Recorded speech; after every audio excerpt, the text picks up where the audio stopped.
Mesdames, Messieurs, bonjour. Très heureux de vous retrouver ici en direct du Salon de l'Agriculture qui est blindé. On va le dire, c'est blindé. Personne ne comprend pourquoi il y a autant de monde au Salon de l'Agriculture un samedi dans le hall 4. Le hall 4 qui d'habitude est désert, même les exposants, j'en connais certains qui ont déjà quitté les lieux, mais dans les allées, il y a énormément de monde. Alors le thème que l'on va traiter, c'est comment libérer l'agriculture de ses contraintes. C'est un thème un peu surprise, les invités n'étaient pas au courant du thème de l'émission. Et il y a urgence justement de libérer l'agriculture de ses contraintes. Pourquoi? Vous avez vu certainement qu'un membre du gouvernement anglais a conseillé aux Anglais d'apprendre à cuisiner le panais. Voilà. Il y a pénurie de fruits et légumes aujourd'hui en Grande-Bretagne. Vous savez qu'on est en guerre.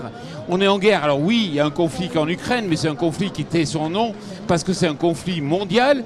Il y a des tensions entre la Chine et les États-Unis. Il ne faut pas le mettre comme ça sous la table. C'est une réalité. Et je ne voudrais pas qu'on ait l'idée, comme on s'est rendu compte avec le Covid, qu'on n'avait pas de masque, qu'on n'a plus d'alimentation. Et oui, les stocks alimentaires, ils ne sont pas en Europe.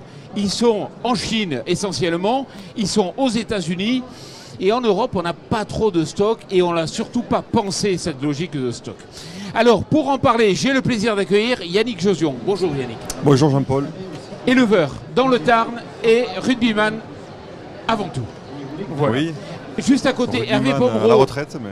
À la retraite, c'est vrai. Agriculteur donc. Où, Hervé? Agriculteur près de Chartres, en Eure-et-Loire. Voilà, mais vous le voyez là. C'est un agriculteur qui va tourner la page. Il a acheté un bateau et va faire le tour du monde. Ah ouais. Donc il va changer de vie. Juste à mes côtés, François-Xavier Hupin, donc secrétaire général adjoint des jeunes agriculteurs. À ma gauche, Loïc Guiton, responsable marché agriculture, Banque Populaire. Et juste à vos côtés, Michel Biraud. Bonjour Michel. Bonjour Jean-Paul. Michel, donc qui est le patron Lidl, on va faire simple parce qu'il est responsable approvisionnement, marketing et tout ça. Il dirige tout chez Lidl. Et qui a changé de vie en venant justement dans la grande distribution, puisque toi, tu as démarré pas du tout. Tu as passé le bac. J'ai un bac d'eau chaude et un bac d'eau froide. Je suis pas énarque. Tu as fait une licence de tourisme. Ouais, c'est ça. Ouais. Putain, t'es bien informé. Puis tu es parti en Argentine. D'abord à Bora Bora. Ouais. Après en Argentine. J'avais un restaurant de viande argentine, une paricha argentine. Et ensuite, je suis tombé chez Lidl. Voilà, et en 2001, il arrive chez Lidl, et puis petit à petit, tu chef montes de magasin, chef de secteur, et voilà, et aujourd'hui patron. Et pourquoi les agriculteurs t'aiment? Parce que tu connais l'agriculture? Parce que moi je suis alsacien, ma maman était dans la choucroute, tous mes grands-parents, bref, on est d'une famille de choucroutiers, et je suis né dans la capitale mondiale de la choucroute, qui est Krautergersheim, qui est le plus beau village de France. Au-delà d'être celui de l'Alsace, mais même de la France. Et en plus, j'ai un beau papa qui est paysan dans le Gers et qui dit toujours « je suis PDG, paysan du Gers ». Et où, précisément? Quel village? Il y a pire comme département. Ouais, alors c'est entre Fleurance et Lectoure. Ouais. Lectoure, le pays du melon. Donc un petit village qui s'appelle Terrobe. Bon, très bien. Donc on va essayer de comprendre sans langue de bois, mais vraiment je compte sur vous les gars, comment on doit libérer l'agriculture de ses contraintes. Une mesure, toi Michel, pardon, on va démarrer par toi, pour libérer, pas de langue de bois. Alors le sujet il est très très très très vaste. Moi il y a un sujet qui me tient à cœur et pour lequel je suis partenaire depuis 3 ans maintenant. En fait j'étais dans un élevage laitier il y a quelques années. Et je ne savais pas, j'ai découvert sur cet élevage, il y a le chef d'exploitation qui me présente son équipe et qui me dit tiens Caroline, elle remplace un de mes associés, elle est du service de remplacement. Et j'ai dit quoi? Du service de remplacement, ce qu'ils appellent entre eux dans le monde agricole le SR. Je ne savais pas ce que c'était. Et je pense que si on pose la question aux visiteurs ici présents, il y en a 9 sur 10 qui ne savent pas ce que c'est le SR. Et en fait, je trouve ça tellement important. Pourquoi? Parce que quand on dit qu'il faut libérer l'agriculture de ses contraintes, si on parle du renouvellement des générations, qui est aujourd'hui pour moi la plus grosse problématique, et il faudrait que les pouvoirs publics en prennent la mesure et l'importance, il y a... Alors, je me laisserai, je parle sous couvert des JA, mais il y a aujourd'hui la moitié des agriculteurs qui, dans 5 ans, vont partir à la retraite et qui potentiellement n'ont pas de repreneur. Mais pourquoi ils n'ont pas de repreneur? Tout simplement, qui d'entre nous va se lever tous les matins à 5 heures pour traire les vaches, se coucher à 20 heures parce qu'il faut encore les traire le soir, et ça 365 jours dans l'année, et même les années bissextiles, 366.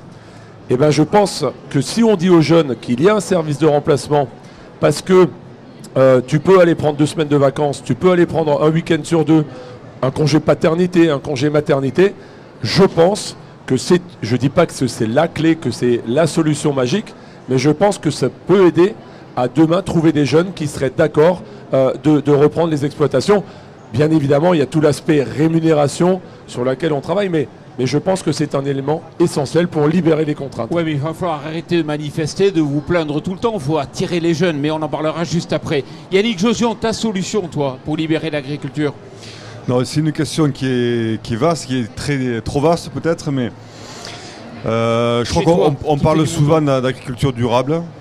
Et l'agriculture durable, c'est peut-être 3 thèmes. C'est le côté économique, le côté environnemental et le côté social. Donc le côté social, bon, vous venez d'en parler, Michel, par rapport effectivement au fait de pouvoir prendre des congés de temps en temps, pouvoir vivre tout simplement comme tout le monde.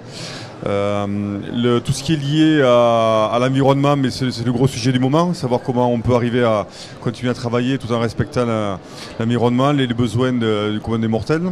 Et Yannick, va droite, tout droit. C'est quoi la solution?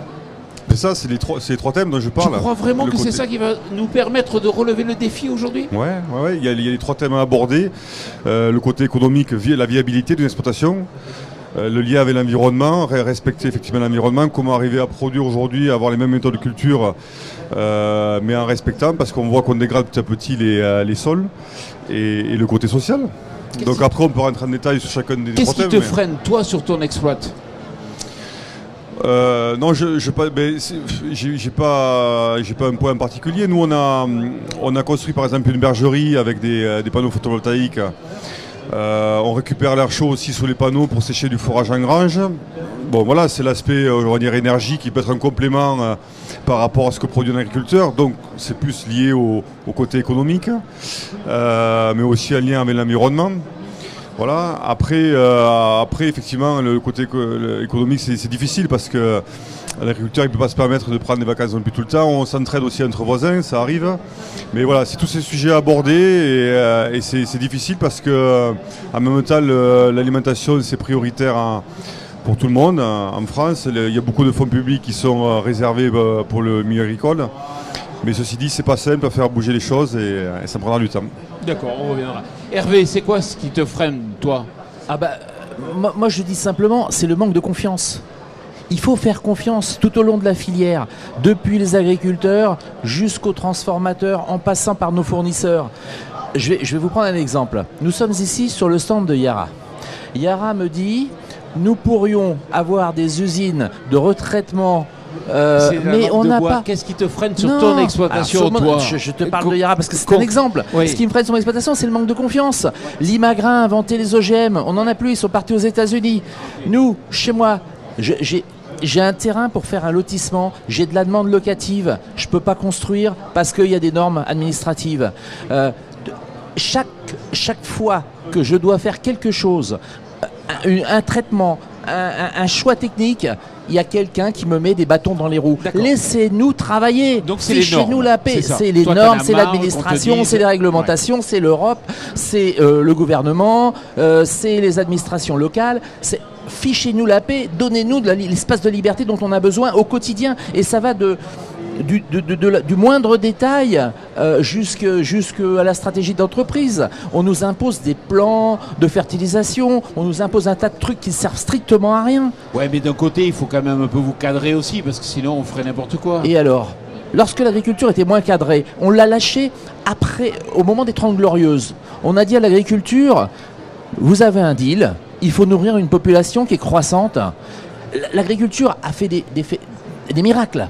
Elle a multiplié sa productivité. Mais ça a changé. Elle a donné à manger à tout le monde. Aujourd'hui, il y a un autre deal. On doit prendre en compte la qualité, on doit prendre en compte l'environnement, mais on sait faire. On a des réserves d'énergie, on a des réserves d'idées qu'on ne peut pas mettre en place pour donc, des limites. Un autre exemple. Si J'ai planté des... Et bien aujourd'hui, si je veux en arracher, je suis obligé de demander une autorisation à l'administration. Je l'ai planté chez moi, il faut que je demande une autorisation à l'administration pour l'enlever. On est où là? D'accord, ok, foutez-nous la paix. François-Xavier. En allant droit au but, les normes, la surtransposition de normes qu'on peut avoir par rapport aux contraintes européennes et internationales. Et je rejoindrai les propos de Michel tout à l'heure, le renouvellement des générations et la formation de nos agriculteurs, leur donner envie d'être agriculteurs. Si on ne donne pas envie d'être agriculteur, on n'aura pas de quoi relever le problème. Ouais. Loïc. Alors moi je vais déjà commencer par quelque chose effectivement de générique. C'est-à-dire que je pense qu'il faut que l'agriculture communique positivement sur ce qu'elle fait. On le voit, ce qu'évoquait Michel sur le service de remplacement, les agriculteurs ont du cœur.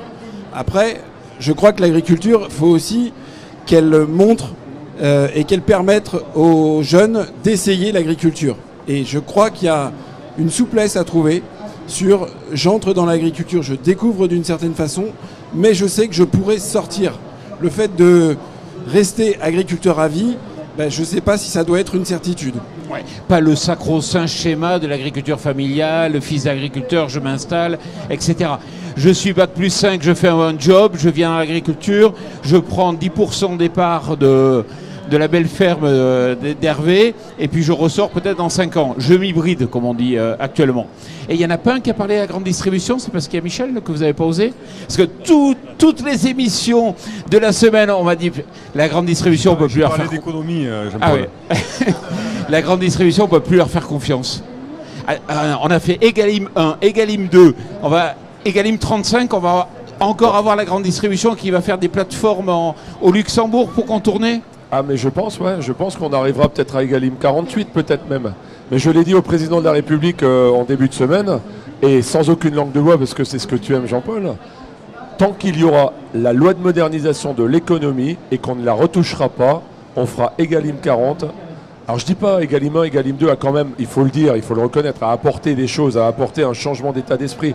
Je veux dire aujourd'hui, alors il y a l'inflation, mais même avant l'inflation, Egalim a apporté.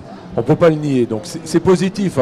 Mais encore une fois, tant qu'il y aura LME, il y aura des centrales internationales de négociation de services, pas de produits. On ne parle plus de produits dans ce pays.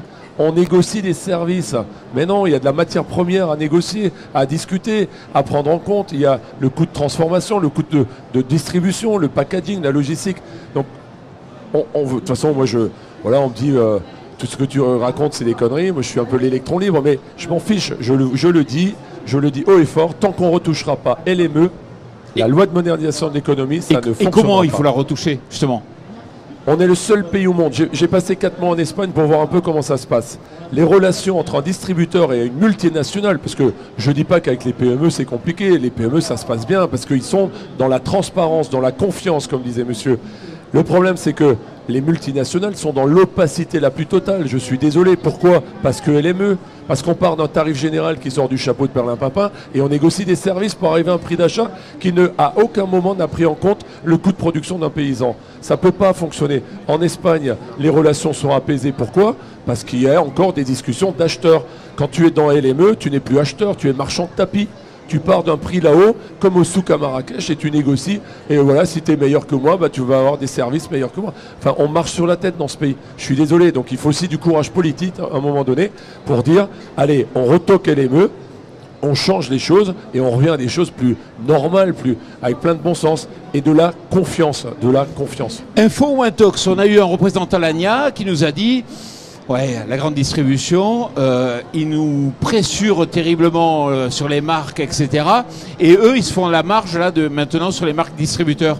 Et toi, tu es le champion, non Moi, je suis le champion de la marque distributeur, mais ils nous pressurent. Bien sûr que je les pressure, les marques nationales. Je peux même te dire aujourd'hui, après 2 jours, parce que j'ai aussi des marques nationales, qu'il y en a certaines qui vont quitter mes rayons. Parce que pas de transparence. Et pas de transparence, chez nous, c'est pas de bras, pas de chocolat. Terminé. C'est aussi simple que ça. On ne peut pas accepter aujourd'hui des gens en face qui nous disent c'est 20% d'augmentation. Ok, mais pourquoi? Tout augmente, l'énergie, tout. Ouais, moi aussi, tout augmente. Mais pourquoi je ne demande pas le compte de résultat de la boîte. Je demande un minimum de transparence. Et la preuve, avec 90% d'entre eux, ça s'est très bien passé. Il n'y a pas de souci. Mais il y en a quelques récalcitrants. Ceux-là, je suis désolé. Ouais, mais il faut quand même avouer que quand tu es fournisseur, c'est quoi cette règle-là? Si on n'est pas d'accord là, je vais quand même devoir te livrer, si je suis fournisseur, pendant 18 mois à l'ancien prix. Mais ça, je suis 100% d'accord avec la... Là, tu évoques la PPL de Descrozaille. Mais moi, je suis pour. Hein. Moi, j'ai pas été contre cette loi. Au contraire, je suis pour cette loi. J'irai même plus loin. L'article 1, les centrales internationales, il faut qu'ils se mettent... Déjà, pourquoi elles existent? C'est la première question à se poser. Je ne comprends pas. Et deuxièmement, il faut qu'ils se plient au droit français. 100% d'accord. L'article 2, encadrer les promos. Mais 1000% d'accord. Il faut aller plus loin, il faut les encadrer sur les produits de DPH, de droguerie, parfumerie, hygiène. Mais il faut même aller plus loin. Pourquoi on n'interdit pas les promos sur le porc, le bœuf et le lait, qui sont les 3 filières qui sont à l'agonie aujourd'hui, plus qu'en grande difficulté? Pourquoi on n'interdit pas les promos? Parce que toi, Jean-Paul, quand tu achètes un pack de lait, le deuxième à -50, tu bois 2 bols de lait le matin? Bon bah non. Donc la consommation ne changera pas, c'est des conneries ça. Donc pourquoi on continue à faire des promos et à casser le prix? Les promos servent à déclencher des guerres des prix pour descendre la valeur. Et donc c'est de la destruction de valeur qui au détriment de qui? Des éleveurs. Alors justement, vous, les agriculteurs, moi je vous ai vu dans les allées suivre les ministres, les 80 délégations. Enfin, c'est la folie, ils sont tous venus là se faire prendre en photo avec vous derrière. Vous avez, comment dire, il vous a dit souveraineté, souveraineté, souveraineté. Et vous avez écouté, mais il n'y a rien derrière de concret pour la souveraineté. Bah, allez-y, vous ne vous bousculez pas pour répondre. Nous, on en a reçu beaucoup, mais nous, on est sur le projet de loi aujourd'hui sur le renouvellement des générations, la PLOA qui va arriver. Et nous, voilà, ils ont pu nous parler souveraineté, souveraineté. Nous, on leur a parlé justement en formation, jeunes, comment faire, quoi faire, orienter l'agriculture, comment essayer de l'orienter. Mais là, c'est là qu'on dit que c'est vraiment très vaste. Mais il y a ce projet de loi qui est en cours. Nous, on est sur ça, la souveraineté alimentaire.